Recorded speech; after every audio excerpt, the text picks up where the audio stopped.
Donc, je disais quoi Je disais que Ismaël Mounir, euh, si jamais quelqu'un était amené à se poser avec lui autour d'un café et de discuter sur ses positions, etc., pourquoi tu fais ça, pourquoi tu dis ça, eh ben, il va toujours te donner des explications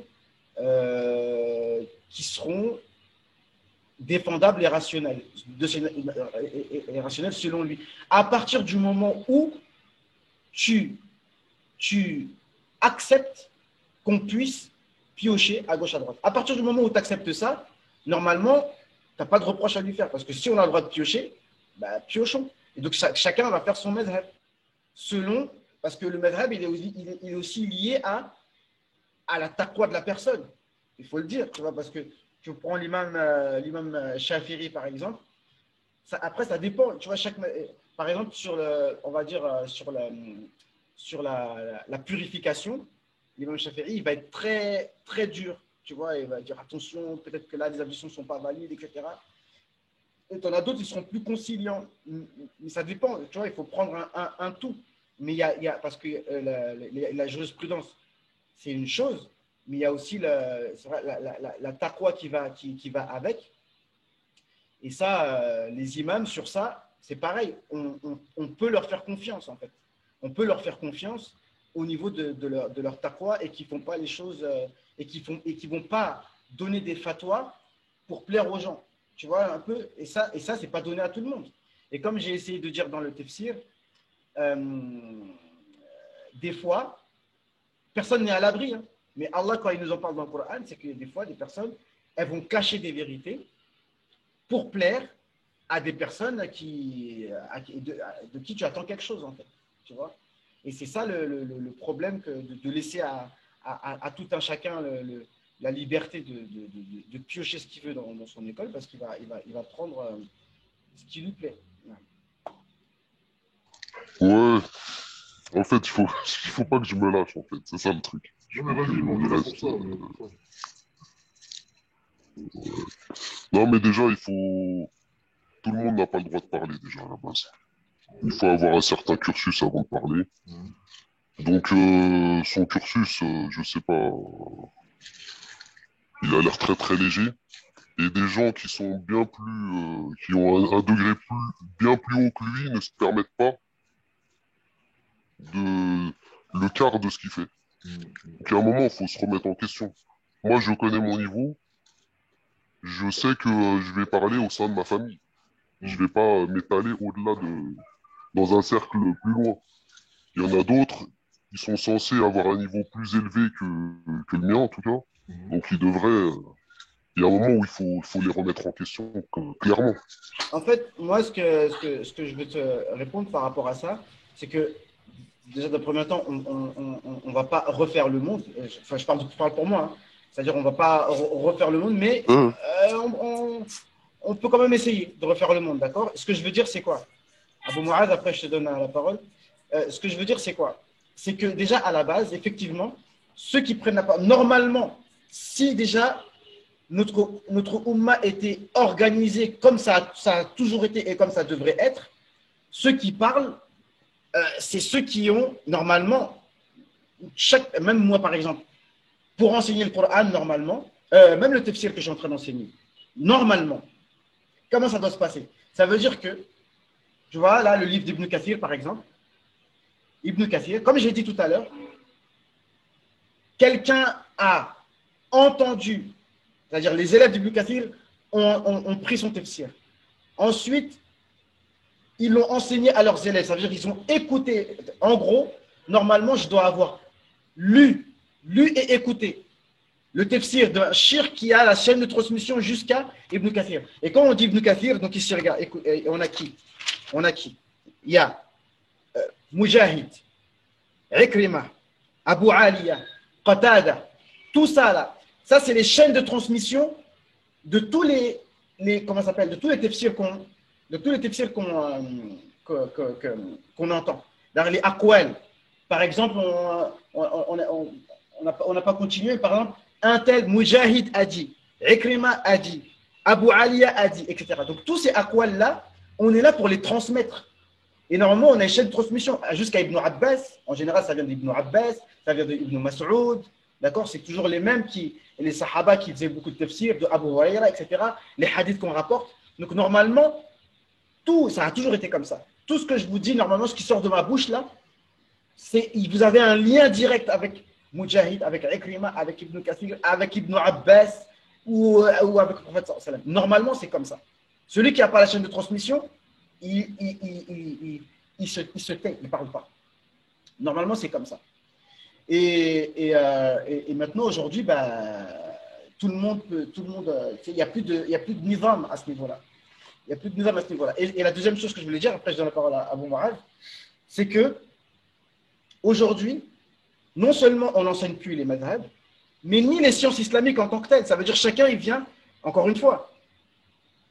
Moi, je le dis parce que non seulement je suis en public et je n'ai pas envie de me mettre en porte-à-faux par rapport à lui, mais même ceux qui me connaissent en privé, ils savent que moi, je ne suis pas pour et je n'ai pas envie non plus de m'étaler sur ça.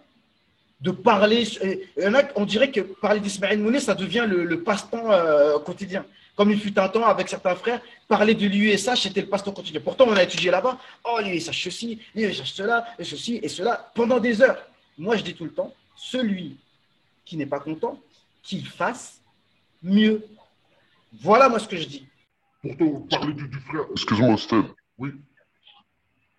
À ce moment-là, pourquoi tu le cites? Autant pas le citer du tout. Moi, je suis plutôt pour les gens bizarres comme ça.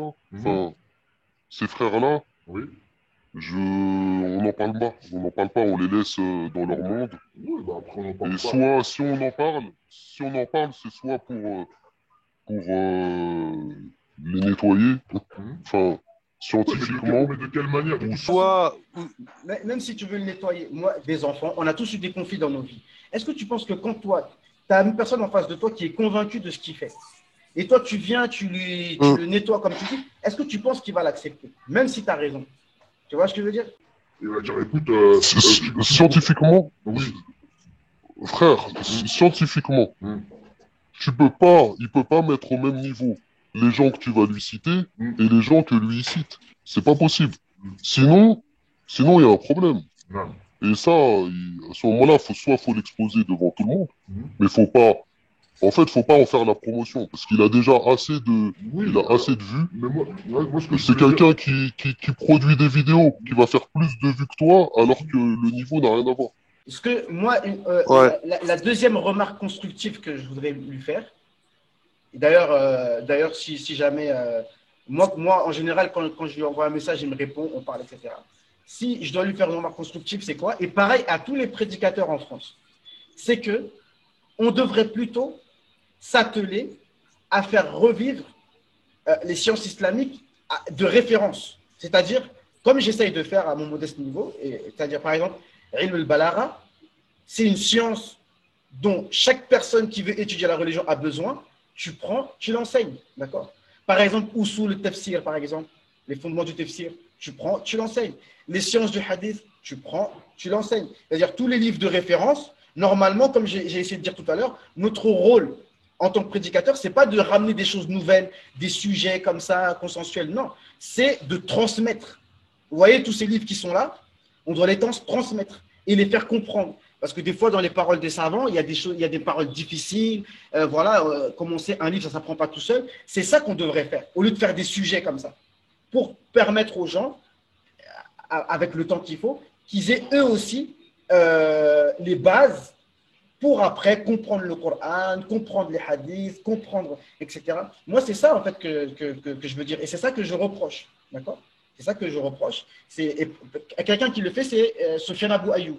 Lui, il n'est pas dans les discussions, machin. Il prend Adab al-Mufrad de Bukhari, il le prend, il explique. Des hadiths, il explique. Et c'est ce qui a toujours été fait. Vous voyez, tous les livres qui sont là, c'est que ça, des explications du Coran, des explications du hadith, etc. Le fiqh, le tafsir, et toutes les sciences qu'on connaît, les quarantaines, cinquantaines de sciences qu'on connaît. La science du mariage, tu prends un madhab, tu t'enseignes, c'est quoi les règles du mariage, c'est quoi les règles du divorce, les règles du commerce, très important, en suivant un madhab. La aqida, c'est pareil. Tu prends les livres de référence, tu les enseignes, d'accord? Avec les chaînes de transmission, etc.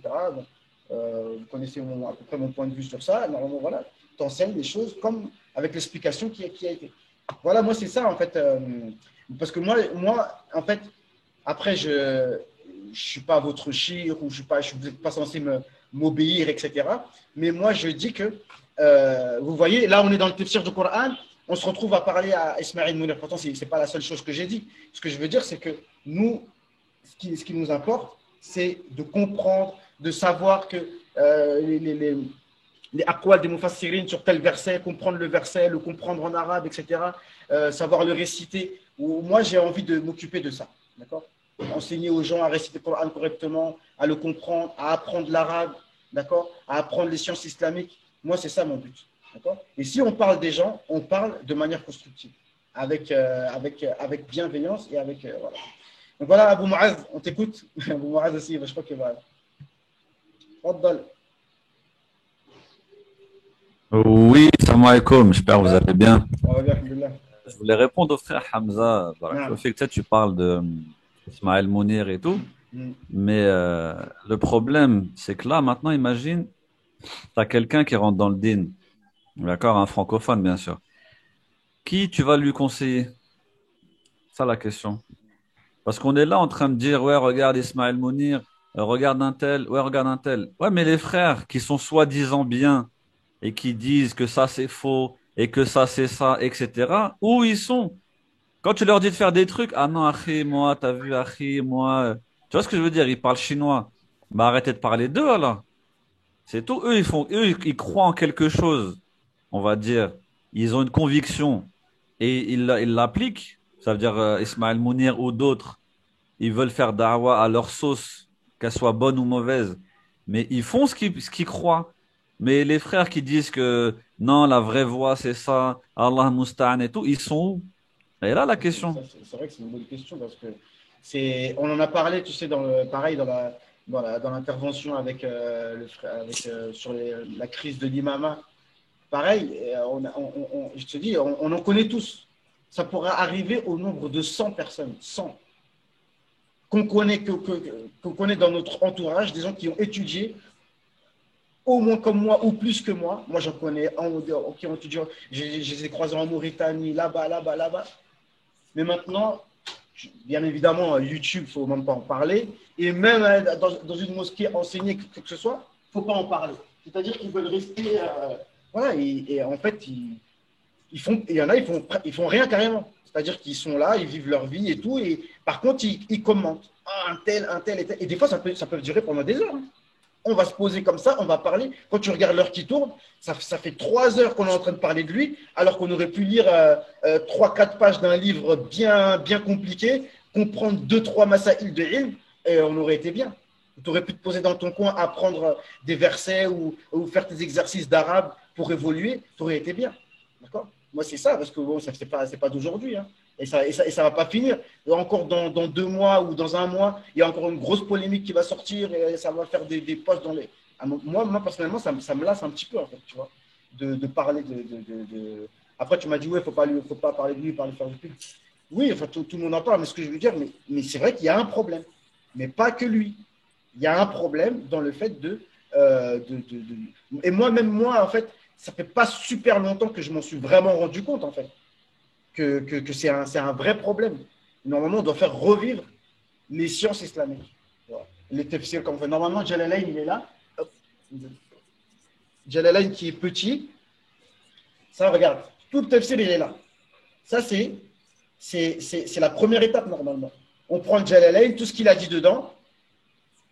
On l'écoute, on le prend avec chaîne de transmission. Elle n'est pas belle, la vie? Tu prends Jalalain, et moi, c'est mon objectif maintenant, de prendre maintenant les chaînes de transmission. C'est-à-dire que tu prends Jalalain, il n'est pas long, avec un shir qui a la chaîne de transmission jusqu'au Dieu Jalalain, Suyuti et El-Mahalli. Tu lis sur lui, il donne ijaza, et moi, je m'occupe, je prends mon temps, c'est-à-dire je remplis mon temps à enseigner aux gens Jalalain. Comme ça toujours fait. En Afrique, partout.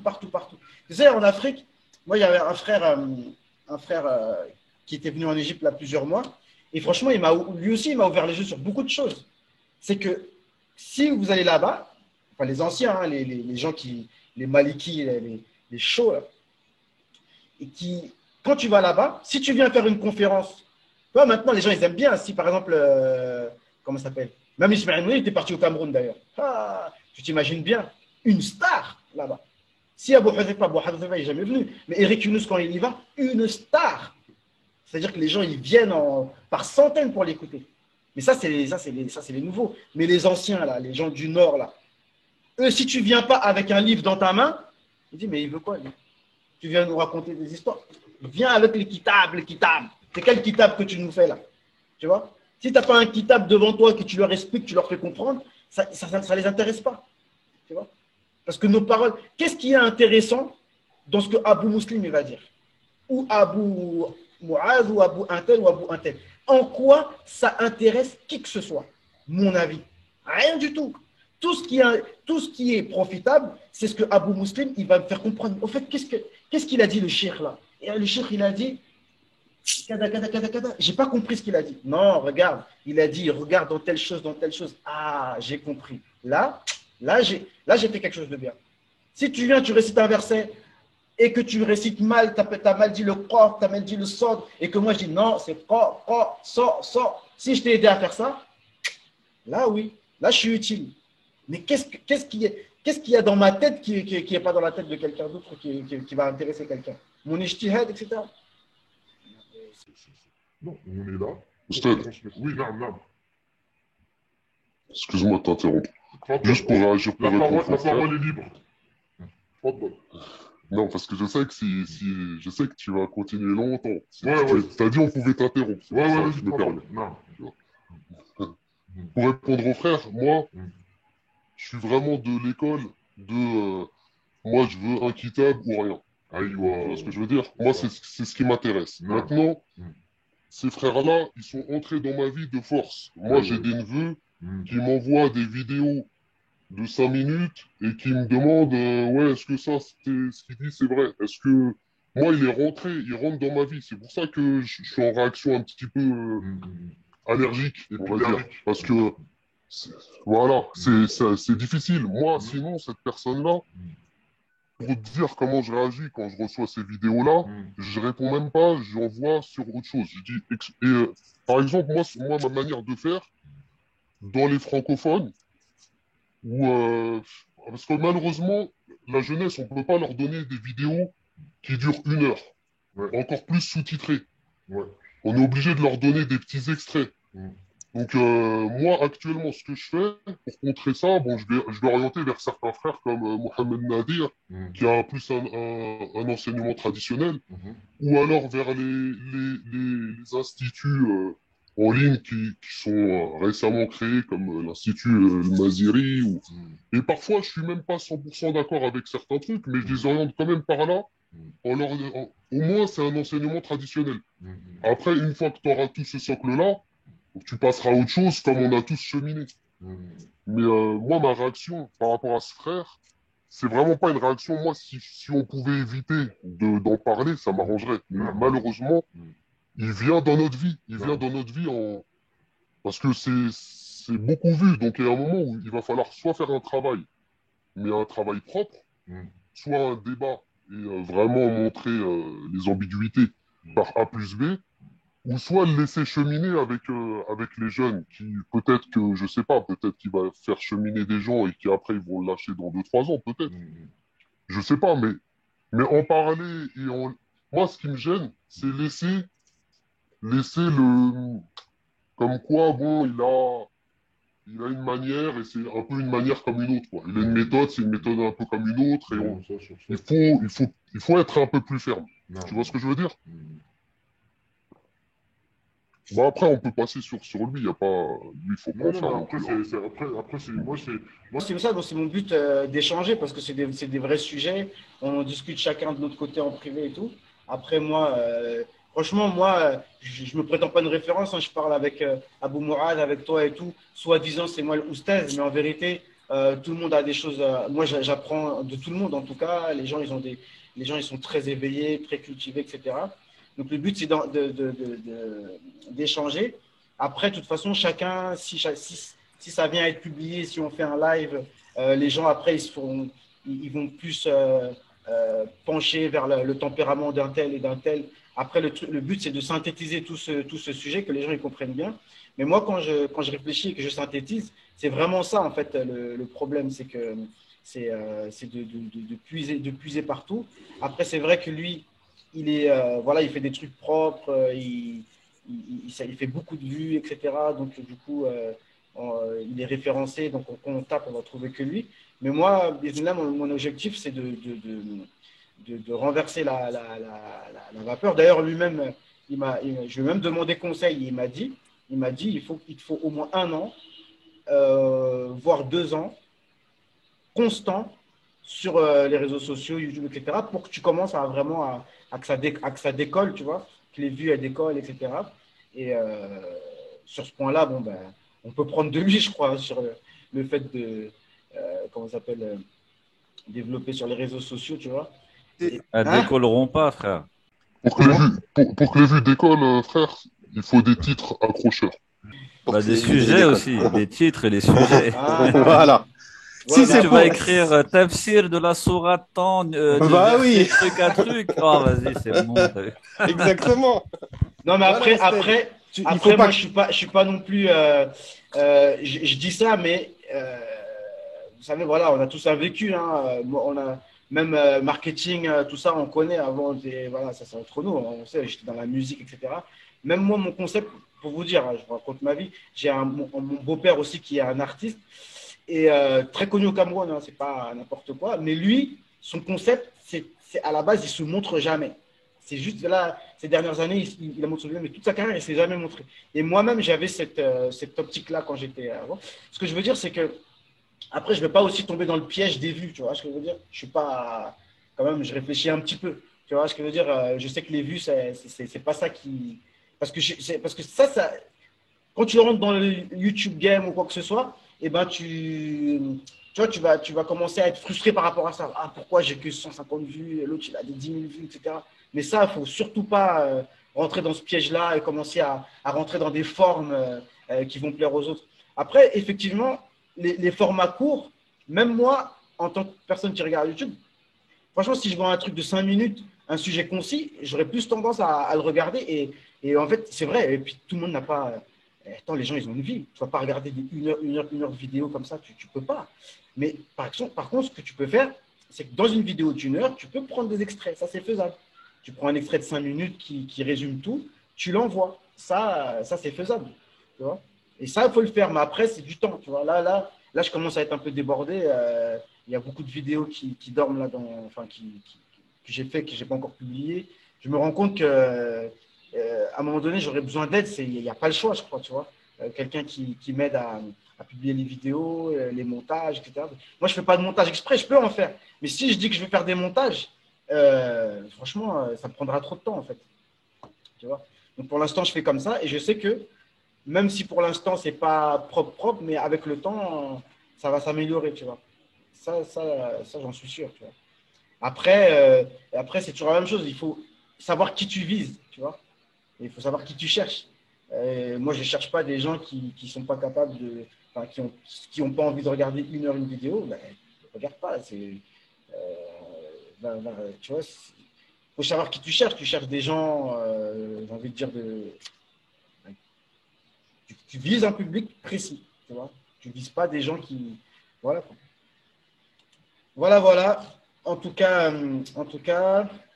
je vous conseille vivement les Dourous sur la Balara. On a fait le 2e là, vendredi. Là, c'est vraiment, enfin, c'est structuré, tu vois. C'est une science très, très, très importante, justement, pour la compréhension des textes dans le fiqh, dans la aqidah. Justement, c'est ça, c'est les éléments qui nous permettent de vraiment avoir des bases solides dans la compréhension des textes. Très, très important. Et il y a d'autres choses. Après, comme j'ai dit, le français, bon, voilà, je ne vais pas aussi, comment on appelle ça, négliger, mépriser, je ne vais pas, voilà, vous m'avez compris, le français, comme je dis, Allah, il a décrété que je vais naître en France, que la France est ma langue maternelle, donc on l'utilise, mais c'est vraiment dans l'objectif d'être un tremplin. Tu vois? Moi, je vais toujours faire comprendre aux gens que ce que vous entendez là en français, c'est toujours dans l'objectif que les personnes elles comprennent que je suis bloqué avec le français. Tu vois? C'est ça c'est le but et c'est la vérité. Tu vois? C'est pas une stratégie, c'est la vérité. Et quand une personne elle comprend que, tu vois, elle ressent ce manque, tu dis il me faut l'arabe. Sinon, en fait, parce que les gens ils ressentent pas. Parce que si les gens, des fois, voilà, les prédicateurs actuels ils te donnent tout comme ça, toi, tu as l'impression que c'est bon, j'ai plus besoin de. Il m'a tout expliqué et tout. Non, que les gens, il faut qu'ils comprennent que tu peux pas comprendre.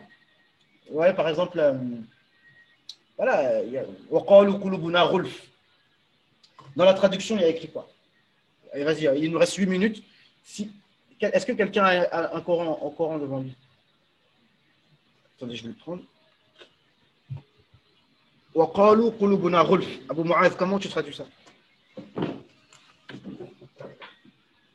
Excuse-moi, t'as dit quoi? J'ai pas entendu.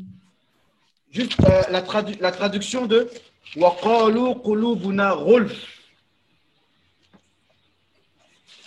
J'ai oublié. Je l'avais lu, je l'ai oublié. Ouais. Pour faire comprendre que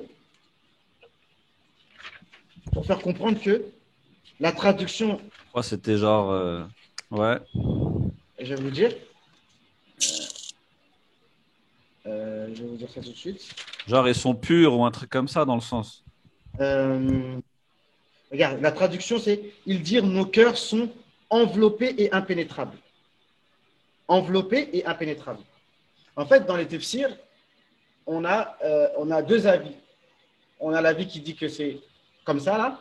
Genre, c'est comme une enveloppe, quoi. Tu vois, nos cœurs sont enveloppés et en fait, tout ce que tu nous dis, on ne comprend pas. D'accord? Mais dans une autre version, en fait, déjà, on prend le Kulbuna Rolouf. Ici, Rolouf, c'est un récipient de ilm. Pour dire que nos cœurs sont des récipients de ilm. Donc, genre, on connaît déjà tout, donc on n'a pas besoin de ta science à toi. Donc, tu vois, c'est un sens différent. Tu vois? Et ça, voilà, je pense que, bon, celui qui a Ibn Kathir, je ne sais pas Ibn Kathir en français s'ils ont tout traduit, mais sinon, ce genre de détails-là, en fait, un francophone, il ne peut pas les avoir, en fait, tu vois.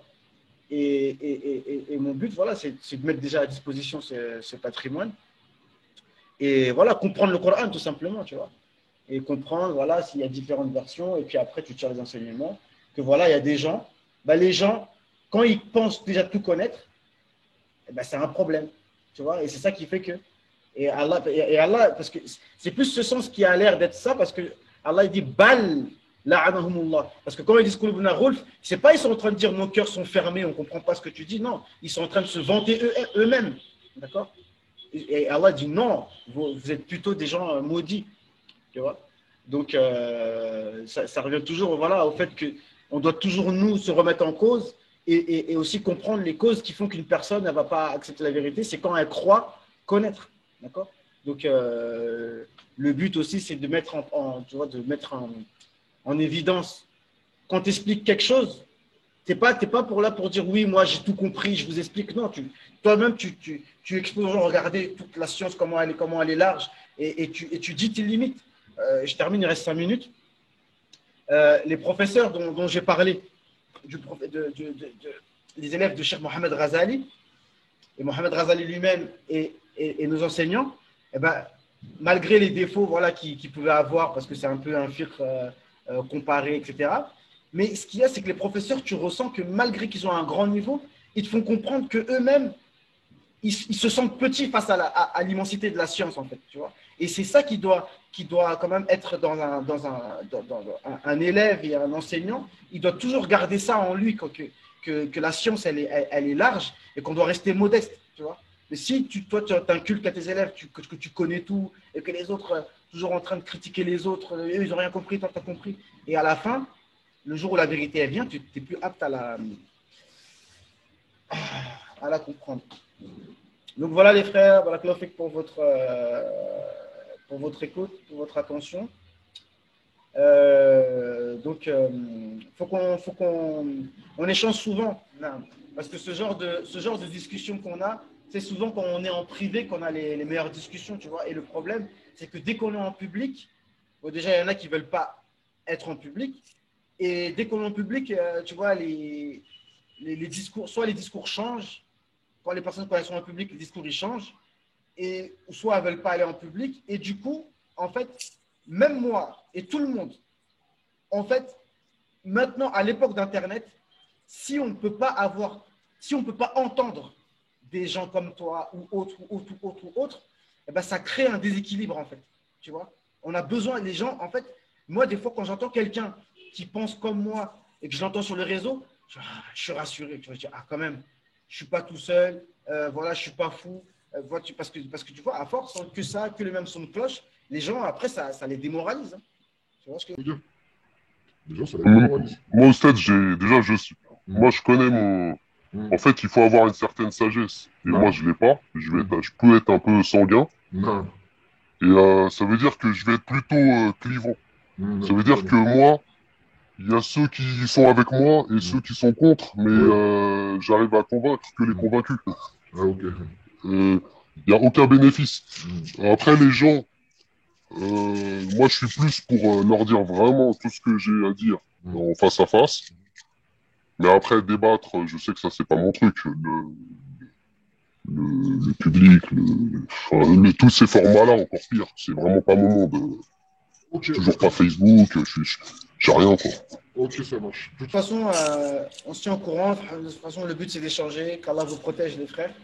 Et qu'Allah vous permette de continuer. Chacun de son côté. De toute façon, le but, être sur la sphère privée, c'est qu'une toute petite partie émergée de l'iceberg. L'essentiel, c'est de travailler, s'occuper de sa famille. C'est déjà beaucoup. S'occuper de sa maison. Et puis après, voilà, faire le bien autour de soi. C'est ça la base. De toute façon, il ne faut pas oublier les objectifs, quoi. D'accord? Donc voilà, les frères, qu'Allah vous protège. Hey. بارك الله فيك أستاذ. Allez, salam alaikum.